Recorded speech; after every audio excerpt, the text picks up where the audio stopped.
So, look, I put this together in 2 days, and it's a great story. I've been living it for 6 months, and so I'll definitely help tell that story around Fonterra and how they used or rolled out Viva Engage to their frontline workers. So it's been really good to be part of this, and we've enjoyed helping tell this story in various different places. Uh, I deliberately put the agenda in very small font just to overwhelm you and say, oh no, is this what's coming up? Yeah, that really is. No, it's a big story. There's lots to tell. We'll work our way through it, and it will be certainly interesting to cover each of these topics as we walk through it. So first off, I wanted to start off with a video. In fact, it's kind of a bit like, let's have a look at something of the end story before we circle back and say, how did that work? So I might have to narrate this as we go, but this is the buzz video that we shared at launch to help people understand what Viva Engage was for and why to use it. And you won't hear the music. But yeah, we had some fun putting this together. The catchphrase, share, connect, and engage. And as an organization, they were definitely relying on that cascade information, passing it on to managers, pushing it out, but there was no two-way ability to communicate, that place to respond and to ask questions. So this is really one of the drivers that they had for Viva Engage and bringing that in. So it is at the first, it was rolling out to the frontline workers. So we're helping people to connect and to engage in some of those conversations, sharing and understanding what's happening, and we'll talk more about this story as well. Being able to share some of your workday and what's happening. There was definitely some good stories we have around the different photos and things that people were proud of to share in Fonterra. We needed to help people understand and see, how do you get on board? What do you need to do? How do you start to use your personal devices? And then see, what sort of things you can see on your device. Lots of different examples of how this works. And so we'll get into some of those stories a bit further along. But yeah, this is a buzz video that we managed to share with the people within Fonterra. It went out on digital signage and it helped tell the story. And so let's actually see what the story is behind the video. And there's a lot more to share. Right. So Fonterra, who are they? This is a large organisation in New Zealand. They are a co-op. So this is a company where it is a collection of people working together, not just for an employer and an organisation, but they have a number of farmers that contribute to the product. Fonterra are a dairy company, and so they collect milk, they manufacture products out of the milk that they've collected, and they export it. They also have fresh products here in New Zealand and export sort of in that shorter range. They are world leaders, and some of their product is well known as you go across to other various countries. So the cooperative, they have 9,000 dairy farms. It's funny, right? I chose that 9,000 number because it represents the frontline workers, without really realizing that it also represented the number of dairy farmers, or around that number of dairy farmers that contribute to Fonterra. So they are producing milk products for local and global consumption. And just I guess a call out to the diagram at the bottom there. It's what they call going from farm to table. So that whole process of care for the cows, care for the environment, and farming and collection of milk, driving that with all the number of different tanker drivers and operators that collect that, bringing it back to their various manufacturing sites to produce the various different products. Milk powders, whey, cheese, yogurts, all sorts of things. Along the way, of course, there are scientists and people involved to help develop some of those great products. So you're getting a sense of definitely at that front line and at that manufacturing area, how important it is to want to be able to connect people and to improve the conversation and filtering down the relevant communications. At the end of it, of course, is great products too. So this is Fonterra. They're one of New Zealand's largest businesses, one of Microsoft's largest customers, and so they're definitely great to work with. So what were they trying to do? What were they trying to solve? We worked quite closely with Nicola Crowther. She was the lead internal communications for Coup, and Coup is the name given to their manufacturing business unit. It's actually named after the chief operating officer, so think of it as operations and manufacturing. And they ran a survey, much like what we heard earlier from Sarah, where these surveys are all about finding out how people are feeling and trying to communicate what their needs are and how they feel about work. And one of the key things that continually came back, if I just change up this view here so we can see it a bit better, is down here in this graph. They wanted to improve two-way communication. At the front line, there are around about 6,500 what they call non-wired employees, people that do not have computers. They don't necessarily have a Fonterra issued device, so that's no tablet, no phone that's issued to them. They are just using their own phones and coming along to work. And so this is definitely a group of people that they wanted to reach and improve communications with. And so that survey that they often ran, it talks about or asks one of the questions, how do you currently communicate business news with the frontline teams? Tick as many as are applicable.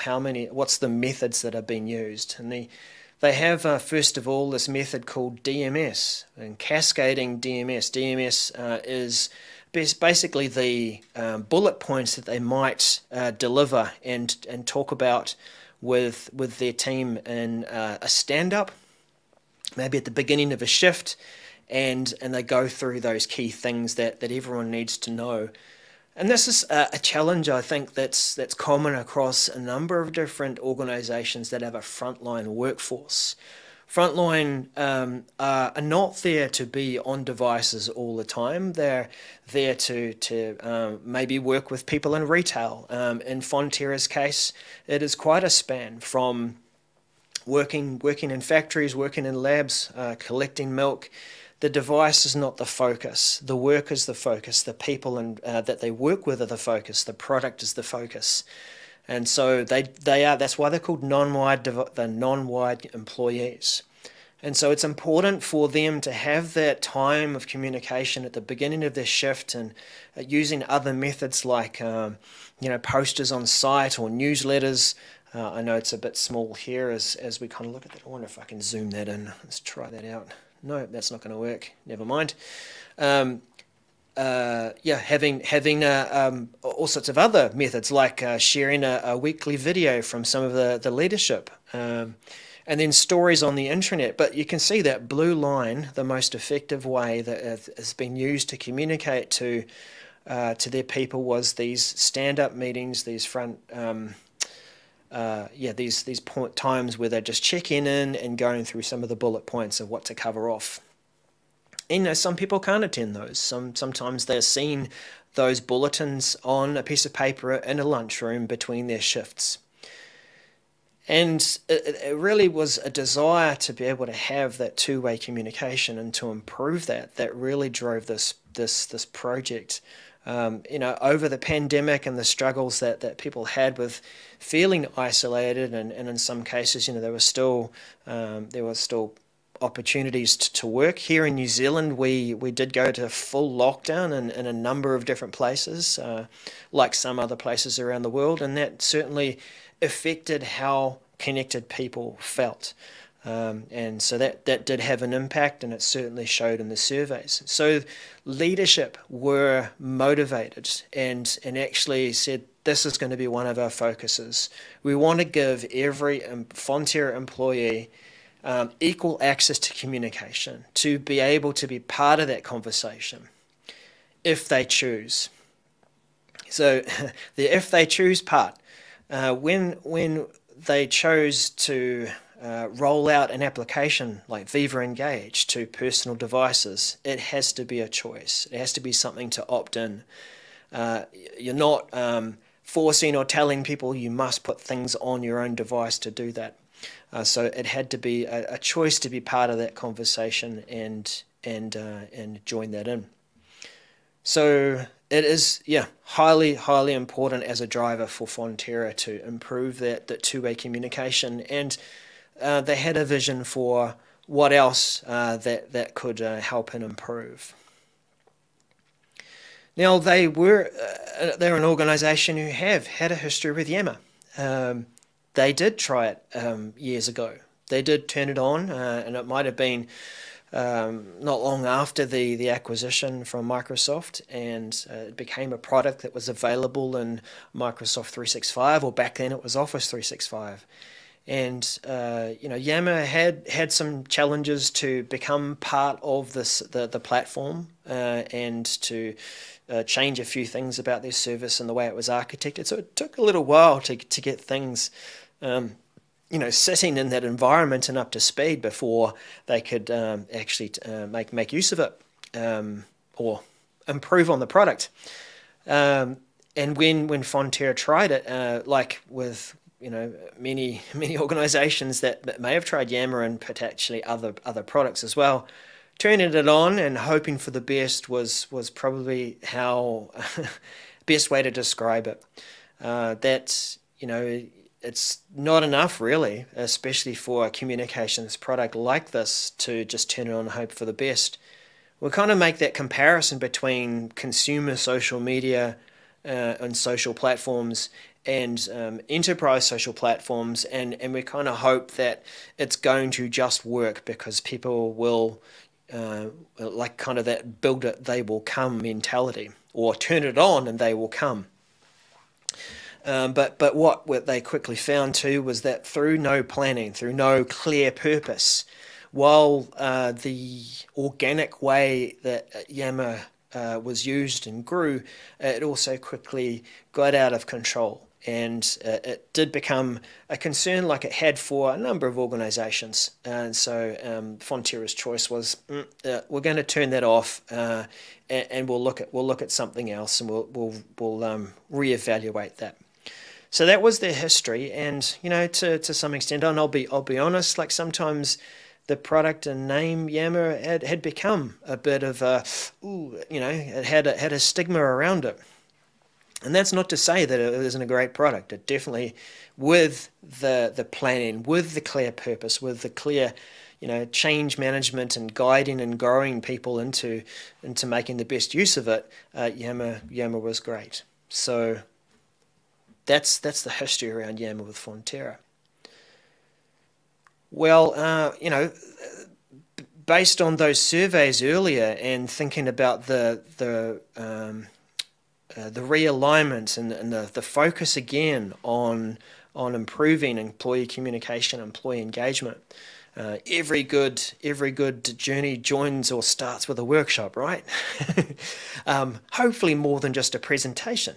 A workshop is all about trying to pull people together, get their ideas, understand the product, understand what's possible, talk about the problems, and do that solution problem alignment.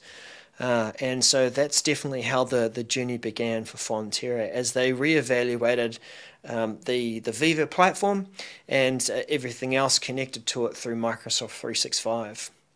So we did have the time, a couple of days to go through and go through a workshop and actually build some things together and experience it. And this, I think, is one of the benefits of working with a partner, working with Microsoft, and having that ability to go through the content, but also, rather than it just being all about slides and discussions, to try things out. And so this was certainly a good part of the journey for Fonterra and those stakeholders that we had in the room. Being able to envision, catch that vision, keep that vision, and make that plan and execute on it. So that was definitely key to get that first thing off to a go.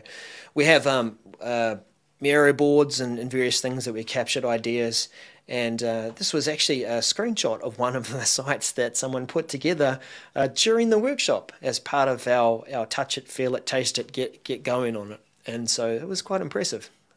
Kind of handy to have communicators in that workshop who had access to various different brands and brand pictures and libraries of assets to use. Why did they choose Viva Engage? What was the attractive thing about using it? You're going to hear this throughout the Viva around the world from various different speakers when they talk about Viva Engage. And also about the various different Viva products is the integration with Microsoft 365 and the other tools in use. And it's really quite a story to be able to say, okay, this is all built into the tools that we can and do use. It's simple. It is familiar. It is a communication style that people were already using at the front line. Now, I talked about, a bit earlier about giving people choice to be part of the conversation, and that, when presenting this solution, we didn't want to just say, oh, you have to use this, you have to put it on your own devices. It has to be a choice. Of course, people were using social media, so they were familiar with other products that they were using to fill the gap and to help coordinate conversations and shift changes and giving bulletins and people updates. But it was happening outside of the work environment. And so Viva Engage was one about, using that simple, similar, familiar communication style, making that available to people on their own devices and to be able to opt in. But it was integrated with Teams, and where some people were already using Teams, even at the front line for that, that's where we chose to help focus on where to use Viva Engage. Sarah talked about this in the previous talk, the history around how Yammer was within Teams called Communities. It was its own app, and it sat there, and as part of the change to being a part of a Viva product, it became Viva Engage and just Teams. And that's kind of where we focused our attention on to help people, because we also had a vision for future work, and that Fonterra wanted to, and they are rebuilding their intranets and re-evaluating and thinking about how news and other collaboration experiences are being presented. Because it was all on a nice, tidy, capable mobile client, it also made it an attractive option. So yeah, let's move on from why Viva Engage. They had evaluated other products, but they just found that they just weren't integrated enough. They weren't wide enough to fill all the needs, and didn't have too many other options open that were going to take them further along a rich roadmap. One thing that was really important in engaging with frontline, and you'll hear soon about leadership, is about hearing people and what their challenges are, and focusing on that experience. So there was a lot of early discovery conducted by Nicola and internally in the team, which we certainly benefited from when we started with the project. And that meant going and visiting different sites. It meant going and talking to people at various different levels of work. Not just sitting and talking to managers or just to higher up leadership, but talking to people who are driving tanker trucks and collecting milk, who are working in the creamery or in the powdery and the various different processes there, because they're the ones that are affected by that struggle and lack of communication and lack of two-way communication. So that was important. They ran focus groups, we identified problems, and were able to take those learnings, of course, and address them in the way that the product was rolled out. To make those direct alignments to the needs that had been stated, not just by the survey, but also by someone who came and visited. So it was more than just this digital thing that you clicked and filled out, but you had people that came to visit and talk. And that, that's a signal in itself to say, you're important and I want to hear what you've got to say, and let's have a discussion about that. So that was definitely part of the strategy. We also, and I should have found a picture for this, shocking, but the leadership were engaged, rather. It's going to be hard to not use the word engaged to describe some of the things that happened, but we met frequently, and Nicola met frequently with people leaders throughout the whole project, really up front and center about this is what you asked for, this is what we've evaluated, and this is how it can meet those needs.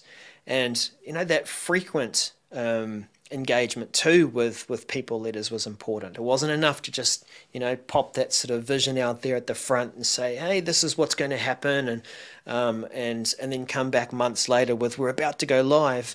But Nicola maintained that regular rhythm to connect with leadership.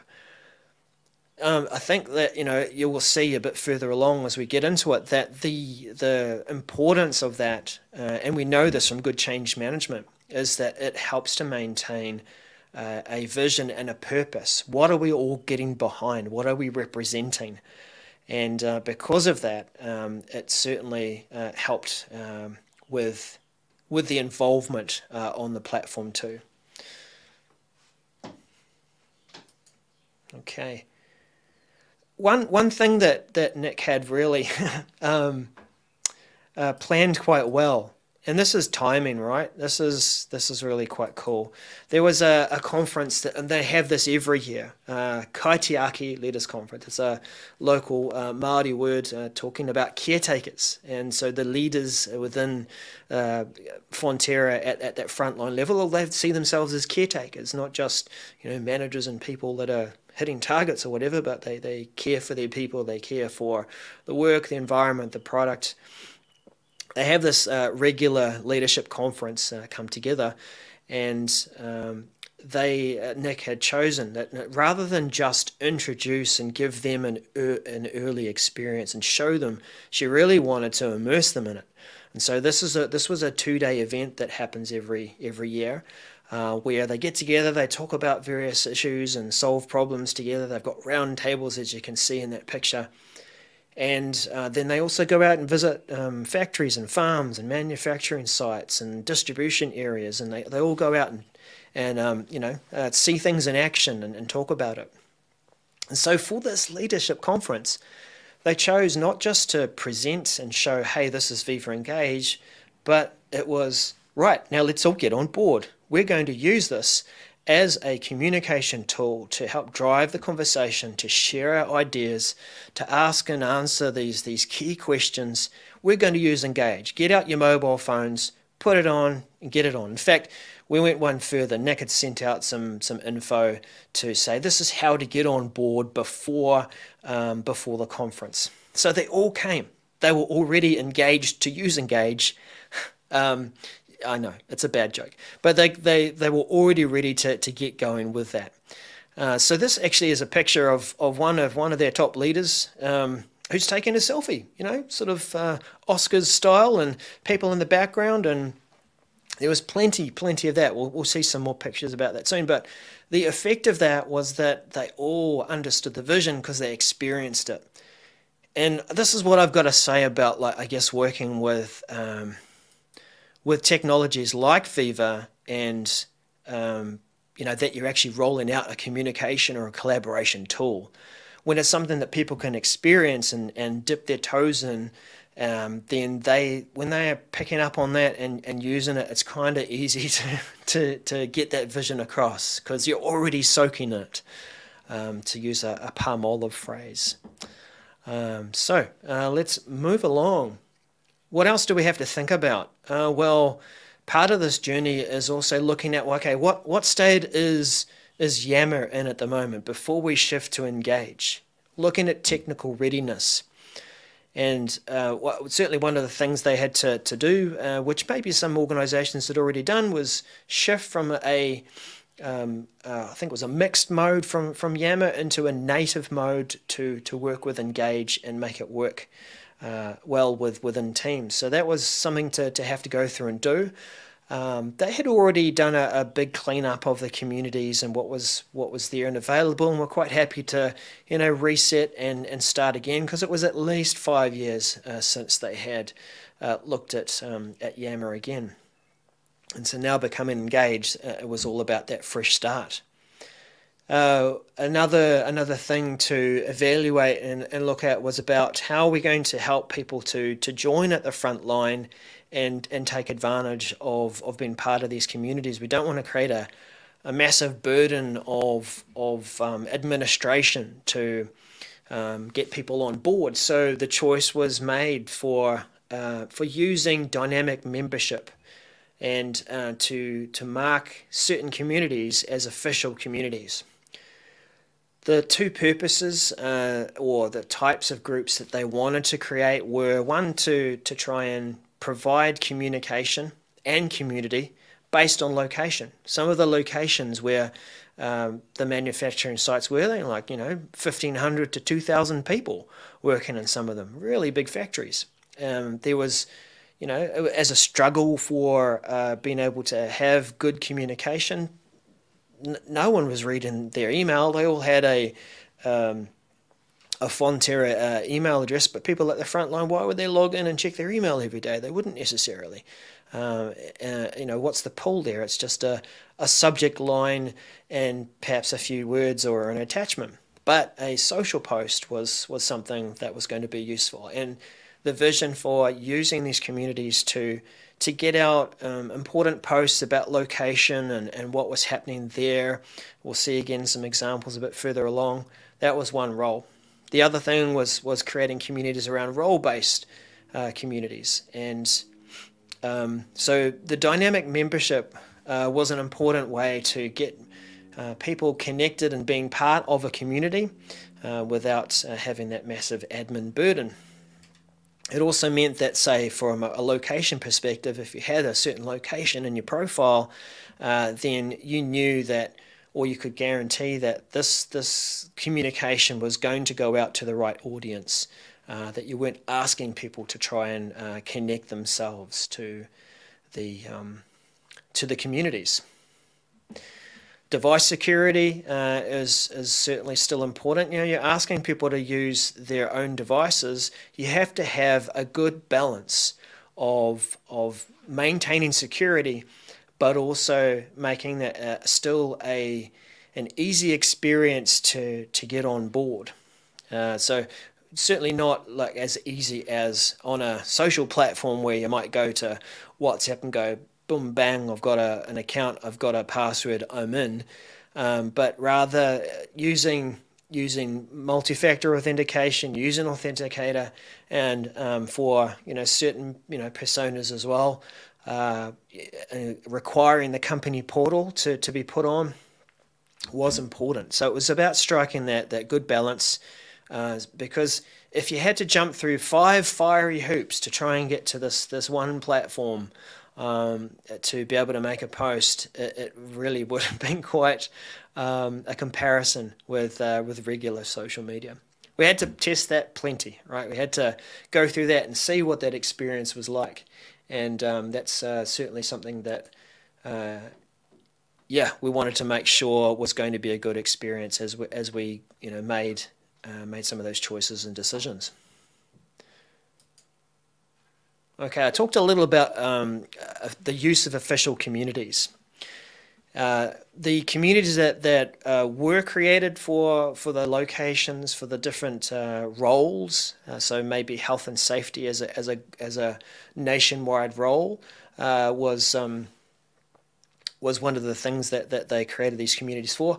They were made official, and that meant that it was a clear signal that if you go into the list of communities, you can tell the difference between what has been created by someone from the community, a self-created community, like some sports, or they had like hunting and fishing as one, or what else was there? Photography is a huge thing, an interest within Fonterra. You could tell the difference between that and an official community, which has been used for communication, deliberate and intentional two-way communication and engagement with everyone at a location. And so using that was really helpful. And in some cases, of course, some of those communities were kept as private. I didn't mention on the previous slide with dynamic membership, and this is, I guess, getting in a little bit into the weeds with the technical, but there was an interesting choice because today dynamic membership means that it's only controlled by the dynamic membership mechanism. Are you a member of a condition and a certain rule, like are you from this site? It meant that you couldn't invite the exceptions, the people who maybe they work at a few different sites throughout the week. And then being able to treat them as private communities was another factor too. So these are all choices being made, but trying to keep it simple, because if there were too many choices, too many things to figure out, then how are people going to be able to get on board? Interesting story, really interesting story. That actually helped to, you might say, make Engage viral at Fonterra to start with. It actually goes back to the changeover between Yamba and Engage and the introduction of new licenses, new SKUs. Now, that might not mean much to some people who are watching this video, but on the back end, you need to have a tick box beside a particular product and a license to allow you to use it. And that, of course, that had been turned off by Fonterra back when they decided, let's just pull back from this and not use it. In the switchover, there was a new SKU or a new product, service related that was made available, and initially it went out and it was ticked on by default. Now that meant, okay, what does that mean? People will be licensed for using Engage. Okay, but maybe they don't know it's there, so that's fine. But that just happened to coincide with our introduction to Engage to some of the early groups and early pilots and early leadership. And so because that was available, because people were licensed in the background, the interesting thing was when people started to experiment with Storyline. Yeah, now Storyline is steps off to the side a bit from our traditional groups and communities where you have to join something to make a post. Storyline is more about the posts that you create that are related to your profile and who you are and what you want to share. And so Stephen from the IT team, he had to spend a bit of time over in Singapore, and so he thought, okay, just as part of testing this, I'll post and share. I'll share my lunch. And and sharing lunch on Storyline, the product Engage picks up on that. It identifies it as an interesting post, and then people got an email digest for the first time in 5 years. And email digest, it's by chance that we're talking about food here and digests. But that email went out, everyone saw, oh, Stephen's lunch, what's this? And what's this been posted about? And all of a sudden it had, 3,500 views, and people were already checking it out. So that was, like I said, it worked in our worked in our favor, almost like a product leak, we left it open, and here it is. So that was just the Storyline part of it. The communities, the official launch, that was still yet to come, but it did play in our favor. Another story, or actually no, that's what have we got here? Story, digest, email. Yeah, I didn't change the title, but the effect of it was, and this is a couple of examples here of one on the left, an early post from Jeff on his Storyline talking about yeah, just having a chat from people at the front line, having a chat with some of the farmers and sort of getting that connection between where the milk is produced and collected from, and the people that are working to help move and manufacture and move the product. And so he wanted to share that story and post on that. And, you know, they did a bit of a tour around things, and it was already through that kind of viral leak of, hey, there's the storyline thing, let's get on board and try it out, started to get interest. Later on, we had Kelly, who she went for a trip to Nepal, and she uploaded 64 photos. But it's posts like that you know, started to show people the possibilities of being able to connect on other topics and other things that would draw you into using Viva Engage, give you a reason to go there because it's fun and you're learning about people and life and various different topics. And then just so happens that there's also communication from various different people that want to get their message out. So yeah, that was really effective. One of the things that did play a good big part too was how do we get people's attention at the front line to understand what is this campaign for, and what is this? This is another app, another change, another thing. And so this is where change management comes into it, where good creation of content, assets and posters, it still played a big part in the end experience. We just so happened some of the things that we were able to leverage and use, and we were talking to people in communications, they had great photos of past events, like this one down here of, and I'll just make this a little bigger, of Pink Shirt Day, just down in that left-hand corner. Pink Shirt Day is all about recognising workplace safety from a mental health perspective and caring for each other. You know, trying to prevent workplace bullying, and that we're all working together. So there were plenty of pictures from that event the previous year, and so we were able to bring those in and make them as part of the poster. It was, you know, something that people recognised when we, you know, ran the campaign and visited, and put those things up to create awareness of Engage as it went out. We did certainly make one of these great little photo frames that you'll see in a little while. That was really well used throughout the launch events and the campaigns. You know, that focus on, this is you're in the frame here. Are you on Engage? Are you engaged? Are you you know, getting connected? That was really important.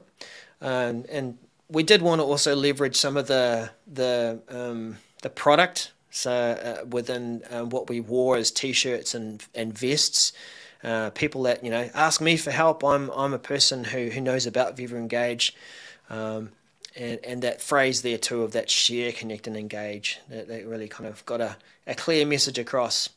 We found that it was well received, that people understood what this was about without too much explanation. They recognised themselves in the pictures. They recognised the working environments that this was being used in, and so it was quite easy to make that connection between the two. Now, in terms of preparing people for that change, community owners are definitely an important audience. We ran training sessions and we pulled those people together. We covered just the core skills about what they might need to know.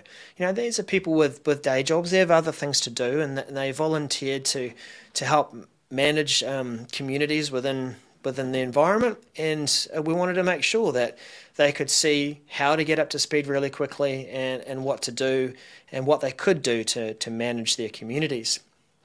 Well, that was also about helping to get that vision across. What's the purpose for this product? That was always repeated throughout training, throughout materials, all sorts of things, so that people at you know, community level, members and participants could understand and see what the communities were for. So important to equip those community owners, give them some good training, and that again it was well received, and we actually still get more requests for running the same sessions. people leaders were also a big part of preparation. Again, they're busy people, leading people, making decisions, getting strategic, and that's their role. But it is still a very, very effective thing to have leadership involved in communities. If it's as simple as liking a post or a quick reply, it is something that really does show, hey, I'm present, I'm listening, I'm here, I agree.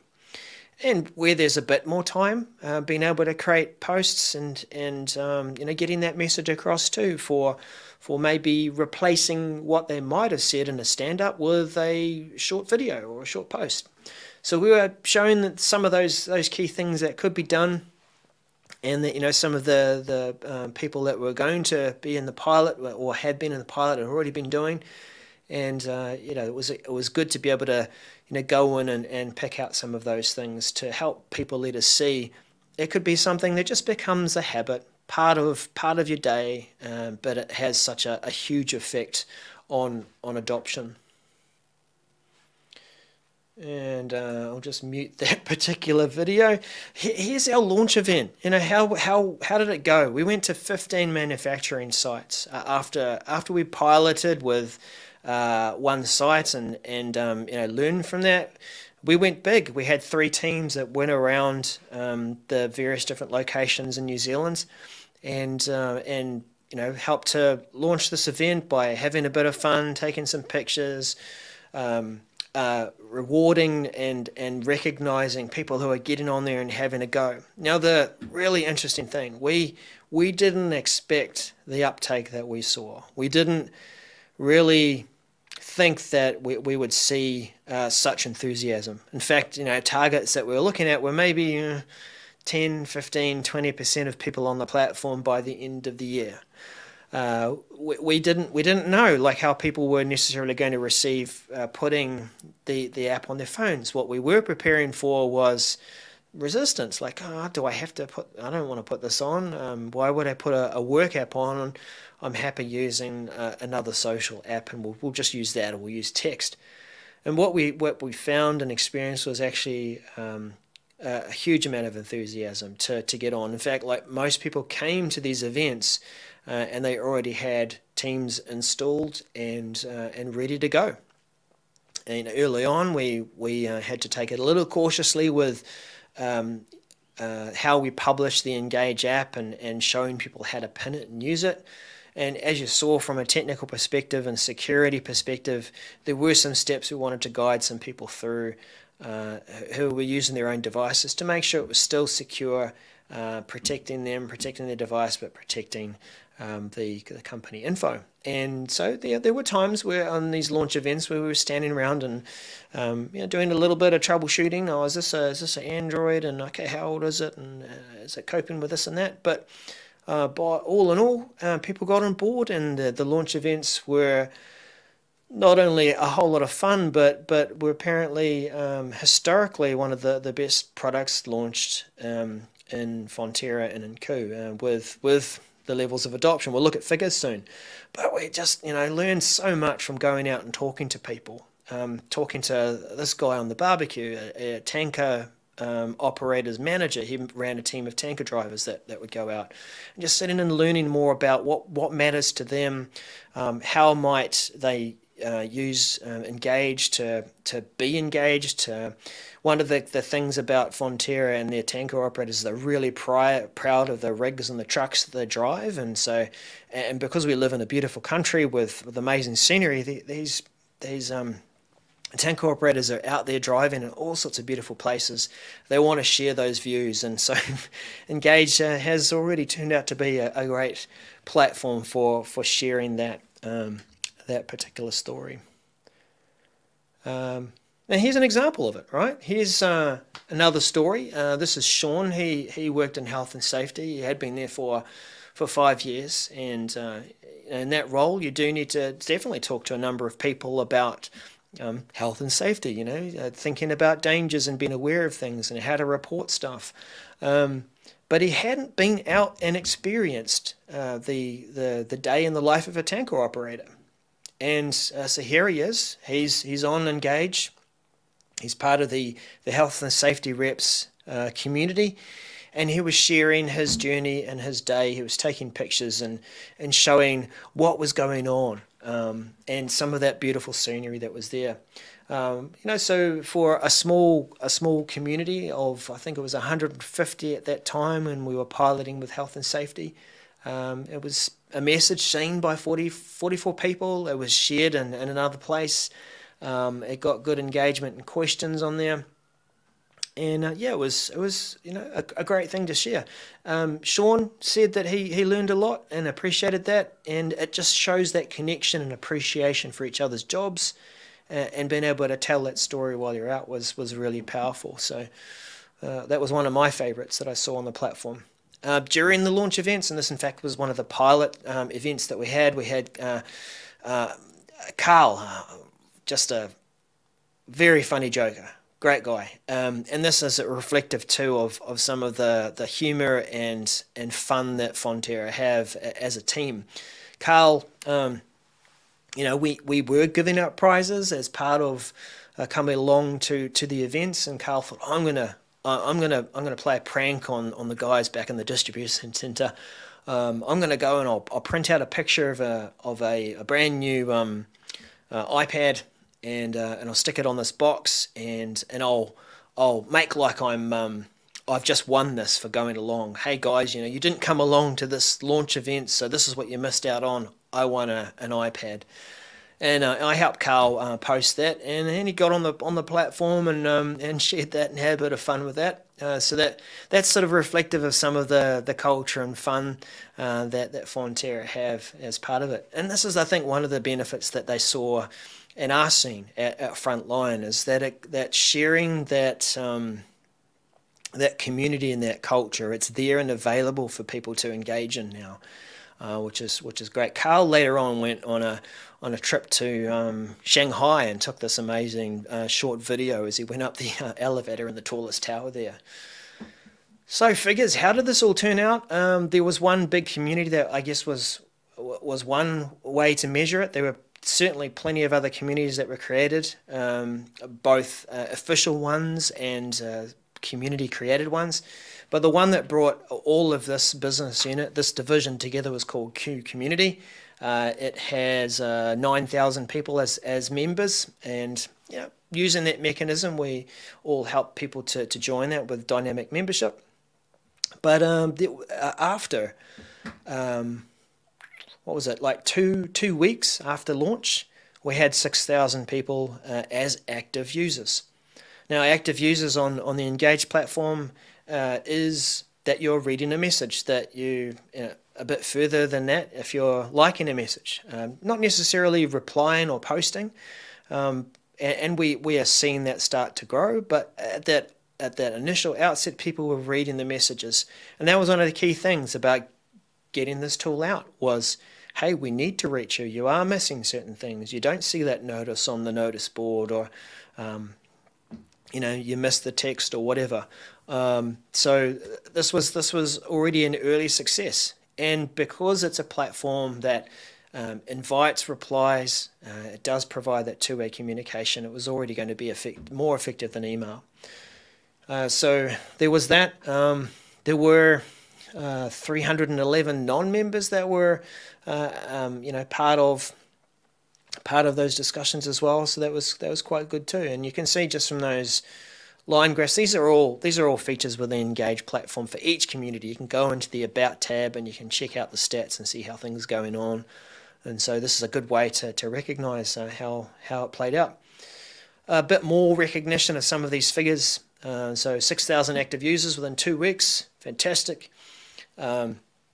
Average views per post in that Q community, 2,000 views after a week. So that message is out there. Eventually, at least 2,000 people are reading it, which is already quite a leap in the delivery and receiving of that message. So as a communication tool, there was certainly more visibility that the message was getting out there than just an email.